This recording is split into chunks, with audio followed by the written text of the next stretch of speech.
Hello दोस्तों, स्वागत है आपका हमारे यूट्यूब चैनल में।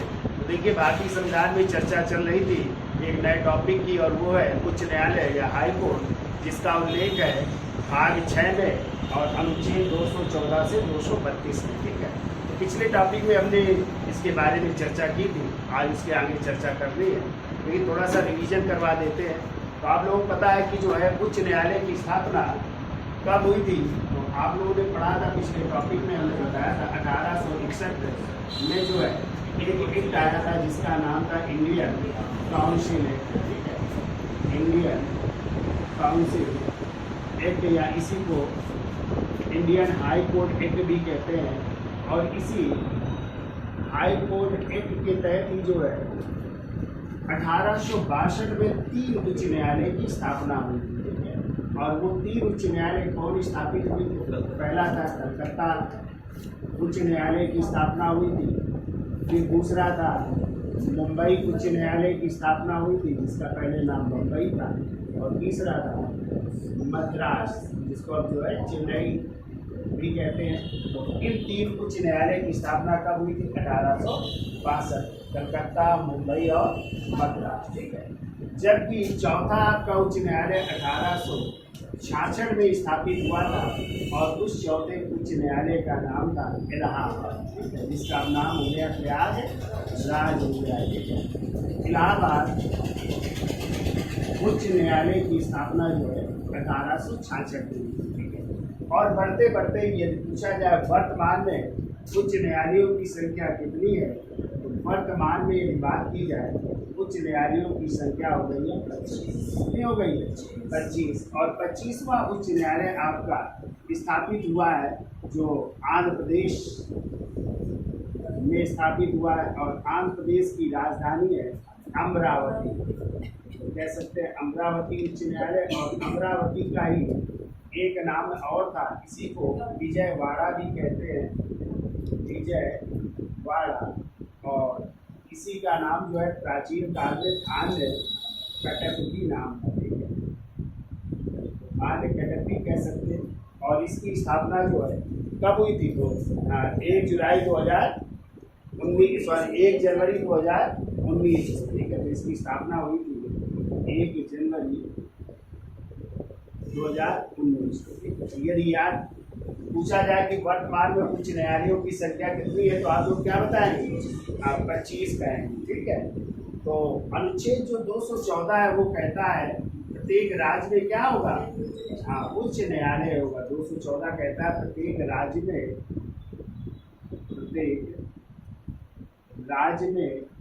एक उच्च न्यायालय होगा। ठीक है, उच्च न्यायालय होगा। इस समय कितने राज्य है? 28 राज्य। ठीक है, तो कहा गया प्रत्येक राज्य में एक उच्च न्यायालय होगा। लेकिन जो अनुच्छेद 231 कहता है, तो अनुच्छेद 231 कहता है यदि संसद कानून बना करके 2 से अधिक राज्यों के लिए एक उच्च न्यायालय स्थापित कर सकते हैं। ठीक है, यानी 2 राज्यों का एक उच्च न्यायालय भी हो सकता है।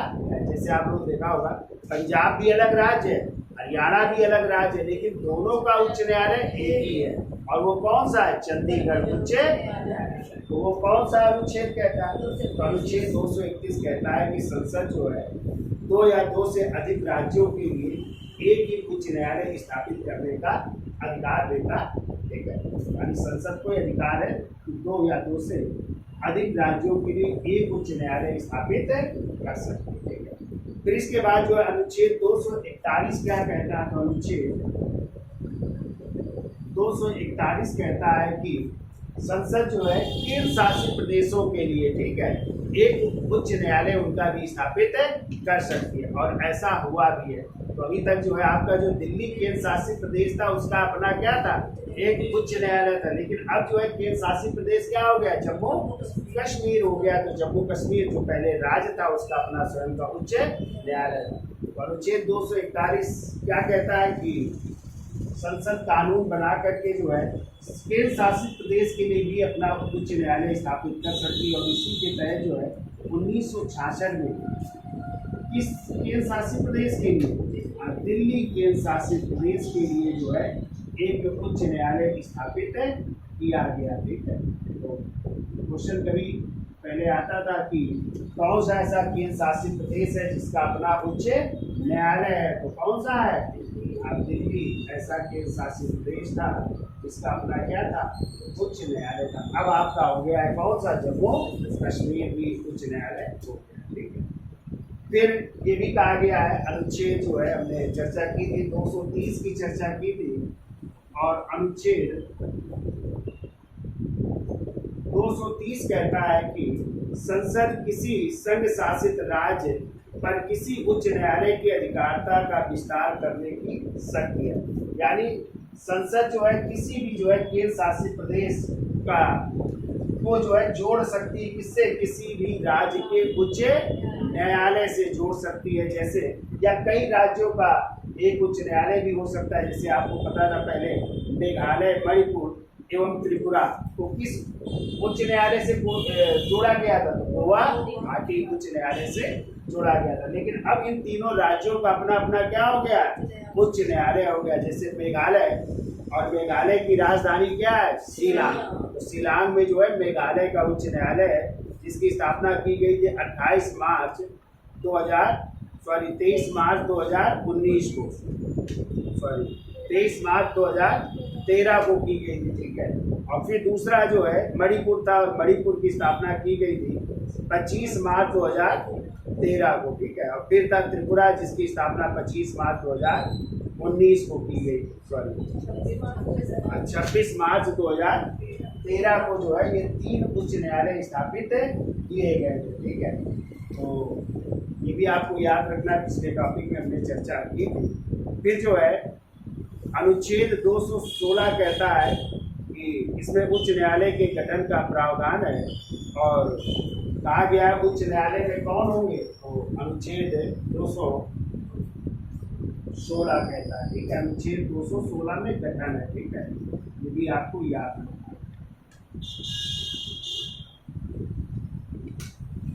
तो गठन कौन करेगा? तो उच्च न्यायालय के गठन का इसमें प्रावधान है, जिसमें एक कौन होंगे?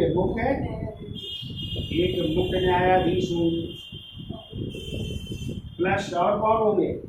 अन्य न्यायाधीश होंगे। ठीक है, जिनसे मिलकर इनका गठन किया जाएगा, जिसे राष्ट्रपति समय समय पर नियुक्त करेंगे। ठीक है, तो अन्य न्यायाधीश होंगे और इनको जो है राष्ट्रपति समय समय पर नियुक्त करेंगे, राष्ट्रपति द्वारा इनकी नियुक्ति की जाएगी। ये उल्लेख है अनुच्छेद 216।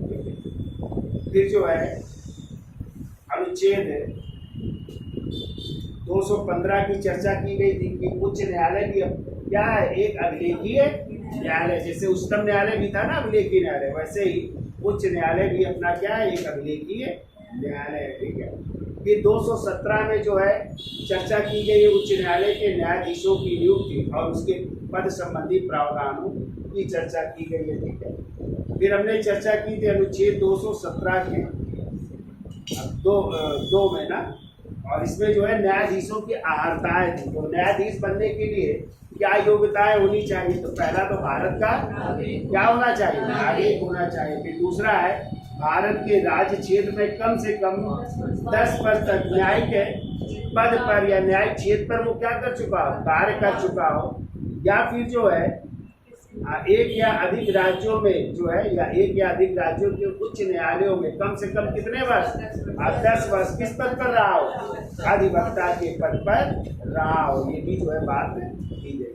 फिर न्यायाधीशों की नियुक्ति की बात की गई है, तो न्यायाधीशों की नियुक्ति का उल्लेख है अनुच्छेद 217 के फर्स्ट में। ठीक है, तो न्यायाधीशों की नियुक्ति कौन करेंगे?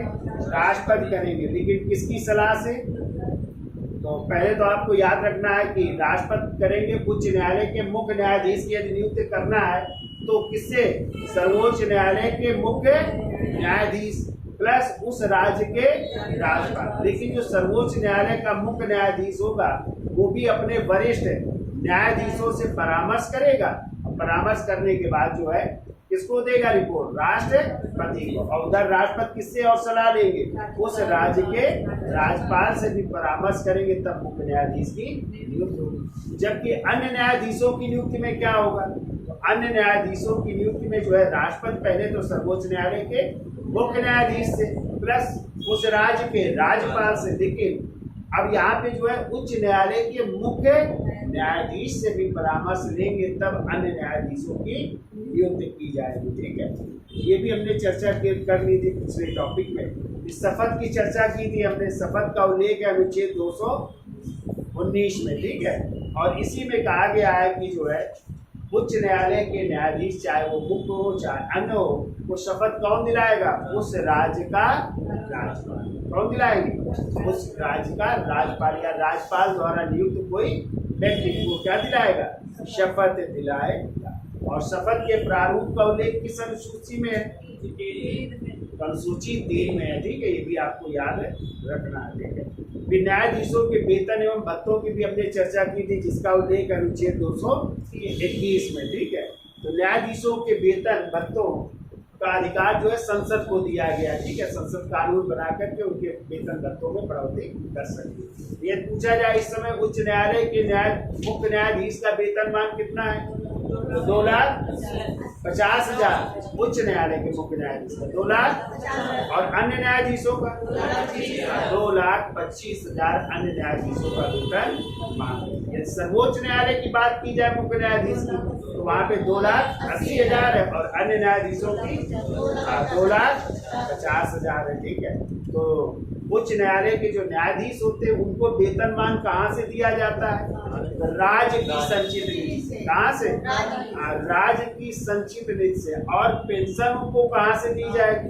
तो भारत की संचित निधि से उनको पेंशन दी जाती है। ठीक है, फिर हमने आपको बताया था कि यदि आपातकाल लागू होता है तो, और आपातकाल का कौन सा? वित्तीय आपात। और वित्तीय आपातकाल का उल्लेख किस अनुच्छेद में? 360 में। यदि वित्तीय आपातकाल लागू है तो ऐसी स्थिति में न्यायाधीशों के वेतन भत्तों में कटौती की जा सकती है। किसके द्वारा? राष्ट्रपति के द्वारा इनके वेतन भत्तों में भी कटौती की जा सकती है। फिर हमने जो है उच्च न्यायालय के न्यायाधीशों के कार्यकाल की चर्चा की थी। तो उच्च न्यायालय के न्यायाधीशों का कार्यकाल कितने वर्ष तक? 62 वर्ष की आयु तक वो अपने पद पर रह सकते हैं। ठीक है, लेकिन पहले इनकी आयु थी 60 वर्ष। किस संशोधन द्वारा जो है 62 वर्ष कर दी गई? 15वां संविधान संशोधन कब हुआ था? 1963 में। तो 15वें संविधान संशोधन 1963 द्वारा जो है न्यायाधीशों की, यानी उच्च न्यायालय के न्यायाधीशों की सेवा निवृत्ति की आयु हो गई है 60 से बढ़कर के 62 वर्ष। यानी अब वो 62 वर्ष की आयु पर जो है क्या हो जाएंगे? रिटायर हो जाएंगे। ठीक है, जबकि सर्वोच्च न्यायालय के न्यायाधीशों की क्या है? 65 वर्ष। ठीक है, इनकी क्या है? 62 वर्ष। ठीक है, तो शायद यहाँ तक चर्चा की जा चुकी थी। क्यों भाई? हटाने की प्रक्रिया बता दी। अच्छा, हटाने की भी प्रक्रिया बता दी थी। हाँ, तो देखो न्यायाधीशों को हटाने की, यानी उच्च न्यायालय के न्यायाधीशों को हटाने की प्रक्रिया, और इस प्रक्रिया का उल्लेख है जो सर्वोच्च न्यायालय के न्यायाधीशों के हटाने की प्रक्रिया थी, यानी 124 के 4 में। किसमें? अनुच्छेद 124 के 4। और हमने आपको बताया था जैसे सर्वोच्च न्यायालय के न्यायाधीशों को हटाया जाता है, वैसे ही उच्च न्यायालय के न्यायाधीशों को हटाया जाता है। कौन से आधार है? तो हमने बताया था 2 आधार, या तो उन पर सिद्ध कदाचार या भ्रष्टाचार या दुर्व्यवहार का आरोप लग जाए, और या फिर वो असमर्थ हो जाए, असमर्थता के पर उनको हटाया जा सकता है। लेकिन हटाने की प्रक्रिया जो है संसद के किसी भी सदन में लाई जाएगी। यदि लोकसभा में लाई जाती है तो वहां के कितने सदस्यों द्वारा अनुमोदन होना चाहिए? 100। कितने सदस्य? 100। और राज्यसभा में लाई जा रही तो 50। कितने सदस्यों द्वारा? 50 सदस्यों द्वारा अनुमोदित होनी चाहिए। अब जो है इस प्रस्ताव को मानना या ना मानना उस सदन के किस पर? अध्यक्ष या सभापति पर निर्भर करता है। यदि उस सदन का अध्यक्ष जो है उसको स्वीकार कर लेता है तो ये प्रक्रिया फिर शुरू हो जाएगी। ठीक है, फिर स्वीकार करने के बाद उसी सदन का अध्यक्ष जो है 3 सदस्यीय एक क्या समिति, जांच समिति का गठन करता है। और इस जांच समिति में कौन कौन लोग होते हैं? तो हमने आपको बताया था, सर्वोच्च न्यायालय के न्यायाधीश, मुख्य भी हो सकता है, अन्य भी हो सकते हैं। फिर हमने बताया था किसी उच्च न्यायालय का मुख्य न्यायाधीश, और यह भी कुशल विधि वेत्ता, ठीक है, जिसको ज्ञान और विधि विशेषज्ञ। अब ये जांच करेंगे, यदि जांच रिपोर्ट सही पाई गई, ठीक है, तो ये रिपोर्ट सौंपी जाएगी उस सदन के अध्यक्ष को। फिर अध्यक्ष राष्ट्रपति से जो है सिफारिश करेंगे कि एक सत्र बुलाया जाए, ठीक है, और उस सत्र में जो है ये प्रस्ताव रखा जाएगा। और कहते हैं एक ही सत्र में प्रस्ताव पास भी हो जाना चाहिए। तो जो सदन लाया है तो पहले उस सदन में रखा जाएगा, तो उस सदन के कुल बहुमत द्वारा या उपस्थित एवं मतदान करने वाले सदस्यों के 2/3 बहुमत, जिसे कहते हैं विशेष बहुमत से यदि पास हो जाता है तो फिर ये मामला जाएगा दूसरे सदन में। फिर दूसरे सदन में उस व्यक्ति को या उस न्यायाधीश को अपनी बात रखने का अवसर दिया जाएगा। और दूसरा सदन भी अपने कुल बहुमत से या उपस्थित एवं मतदान करने वाले सदस्यों के विशेष बहुमत से यदि पास कर देता है तो फिर राष्ट्रपति जो है उस न्यायाधीश को क्या कर सकते हैं? हटा सकते हैं। तो ऐसा जो है 1-2 बार हो चुका है उच्च न्यायालय के न्यायाधीश। और हमने आपको बताया था एक सौमित्र सेन थे और एक दिनाकरण थे जिनके खिलाफ ये लाया गया, लेकिन लाने से पहले जब राज्यसभा में लाया गया तो उन्होंने पहले ही त्याग पत्र दे दिया, ठीक है। तो ये प्रक्रिया है कैसी? न्यायाधीशों को हटाने की प्रक्रिया। तो यहाँ तक हमने चर्चा कर ली थी, अब आगे चर्चा कर लेते हैं।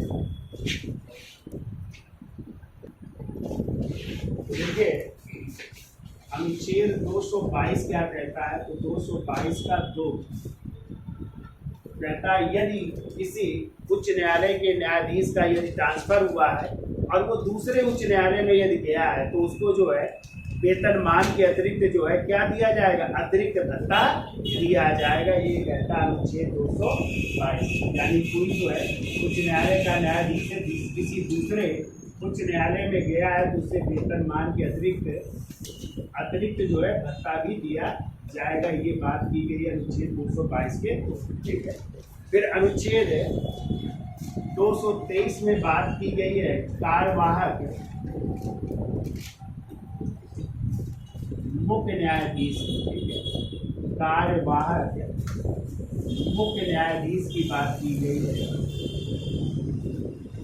यदि जो है मुख्य न्यायाधीश का पद रिक्त है तो ठीक है, तो राष्ट्रपति जो है उच्च न्यायालय के, राष्ट्रपति जो है उच्च न्यायालय के जो भी वरिष्ठ न्यायाधीश होगा, उच्च न्यायालय के वरिष्ठ न्यायाधीश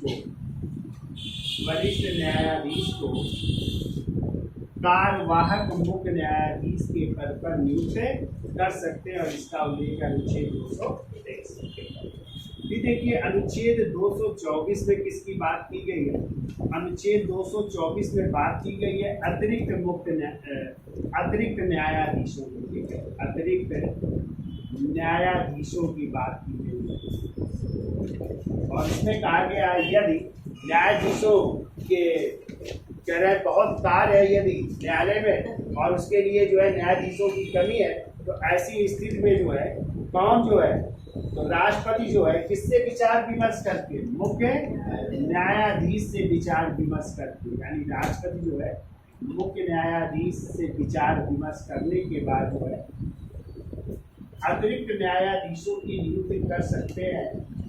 और उन अतिरिक्त न्यायाधीशों को जो नियुक्त किया जाएगा उनको कितने वर्ष के लिए नियुक्त किया जाएगा? तो 2 वर्ष के लिए, ठीक है।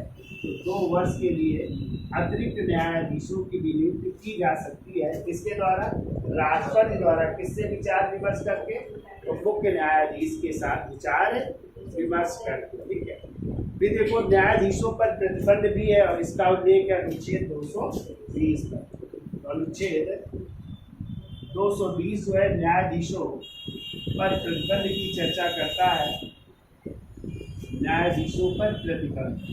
और ये कहा गया इसमें कि यदि कोई न्यायाधीश स्थायी तौर पर जो है, स्थायी तौर पर उसका यदि कार्यकाल समाप्त हो जाता है तो उसे जो है कहाँ पे, या तो उच्चतम न्यायालय में कार्य करेगा या फिर किसी उच्च न्यायालय के अतिरिक्त जो है वो अन्य कहीं भी जगह कार्य नहीं करेगा। या तो उच्चतम न्यायालय में या किसी उच्च न्यायालय में ही कार्य कर सकता है, इसके अलावा वो और कहीं पे कार्य नहीं करेगा। इसका उल्लेख है अनुच्छेद 230। ठीक है, फिर देखो उच्च न्यायालय को प्रारंभिक क्षेत्राधिकार भी दिए गए हैं, और आपको पता है कि उच्चतम न्यायालय की तरह उच्च न्यायालय में भी आप अपील दायर कर सकते हैं। ठीक है, और हमने पीछे भी पढ़ाया है कि अनुच्छेद जो 226 है, इसी 226 के तहत उच्च न्यायालय को जो है रिट जारी करने की